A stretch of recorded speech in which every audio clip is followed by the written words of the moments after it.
E aí você vê, no verso 6, podemos assim dizer com confiança: o Senhor é o meu ajudador, não temerei. Não temerei é uma coisa muito forte, não terei medo. Como a gente até estudou anteriormente, lá no Salmo 91, Deus estará me conservando, estará nos guardando, não temerei. E como vai dizer na sequência, o que me podem fazer os homens? Deus age em nossa vida nos dando essa confiança, assim como em Hebreus, no capítulo 11, foi falado sobre a fé, essa firme certeza. Deus nos prepara, nos transforma e nos dá condições de enfrentar com coragem, assim como fez com Josué, ser forte e corajoso. Mas o tempo todo Deus disse a Josué, e depois disse também a Davi, diante das guerras, que quem lutaria e pelejaria era o Senhor.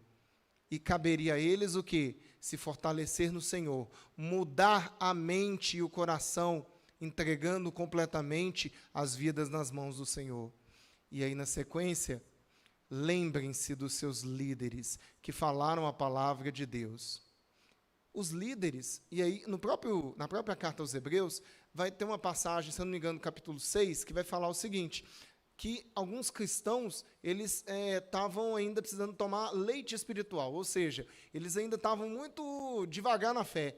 E aí o escritor vai chamar a atenção, vai puxar a orelha deles e dizer: ei, vocês já eram para estar pregando e evangelizando e buscando as pessoas no mundo, mas não, vocês ainda estão devagar. E aí eles tomam um puxão de orelha. Ou seja, o que o escritor queria dizer?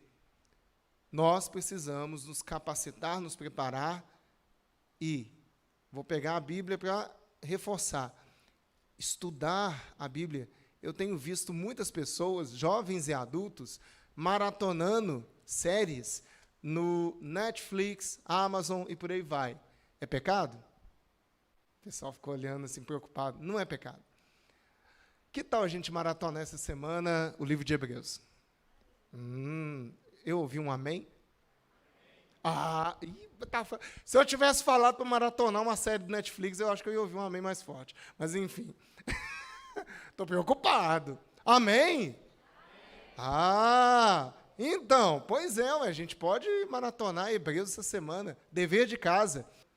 E esse livro, não sei quem já teve a oportunidade de ler ele, ler com calma e se deliciar nas palavras do livro de Hebreus, ele de fato fortalece a nossa fé, principalmente o capítulo 11.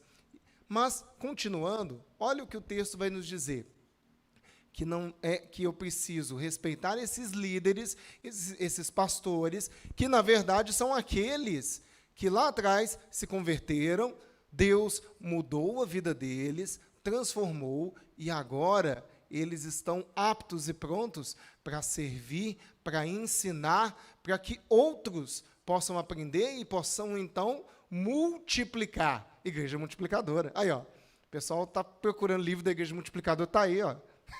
Livro de Hebreus, é só ler. A Igreja Multiplicadora.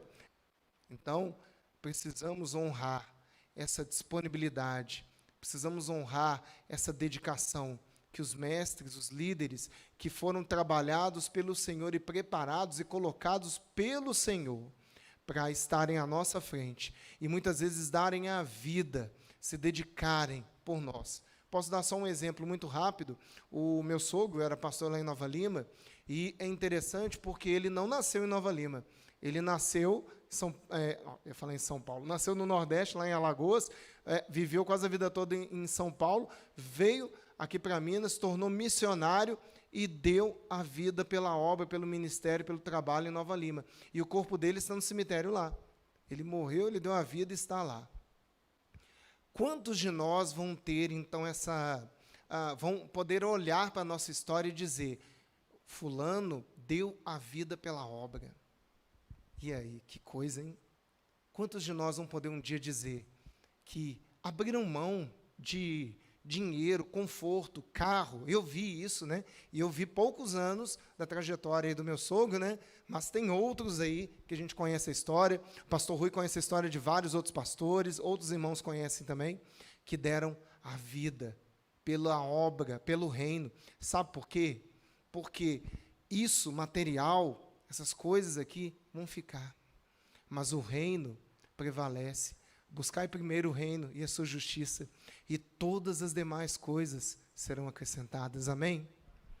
E nós vamos, então, já encerrando.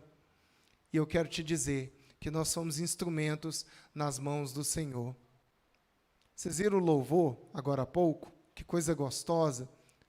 Só para vocês terem uma ideia do que é ser instrumento na mão de Deus, nas mãos de Deus, e não nas mãos de Mamon, como a gente falou e como o próprio Jesus já disse, de ser instrumento não nas mãos do inimigo, mas nas mãos do Senhor.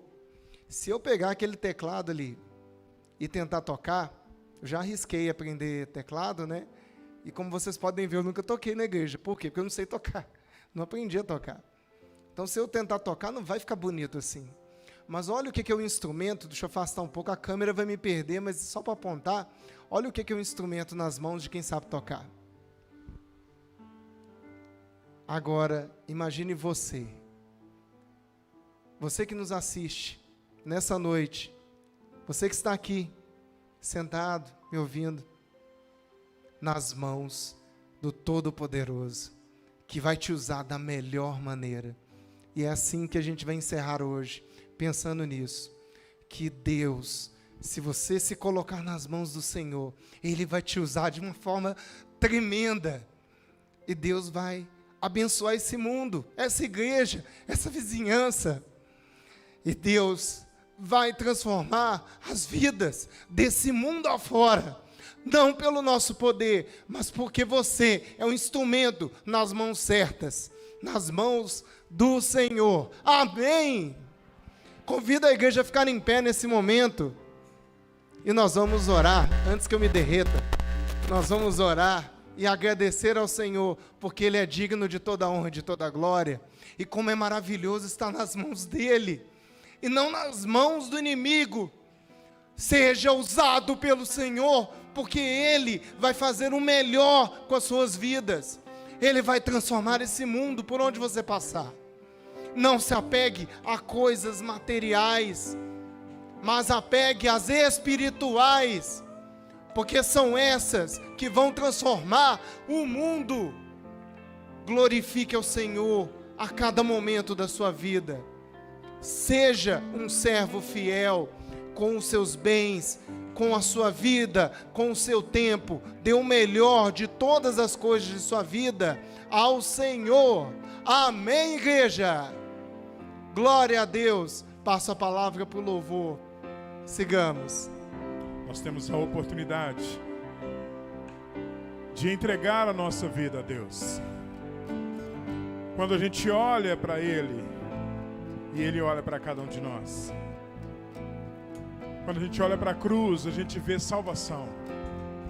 Todo o pecado, tudo foi pago.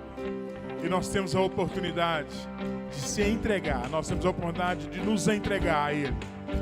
Então receba do Senhor a salvação. Vá a Ele quebrantado. Olhe para a cruz. Eu olho para a cruz. Para a cruz eu vou, do seu sofrer participar, a sua obra vou cantar. Meu Salvador na cruz mostrou o amor do Pai. O justo Deus, pela cruz me chamou, gentilmente me atraiu e eu, sem palavras, me aproximo, quebrantado o seu amor. Pela cruz me chamou, gentilmente me atraiu e eu, sem palavras, me aproximo, quebrantado o seu amor.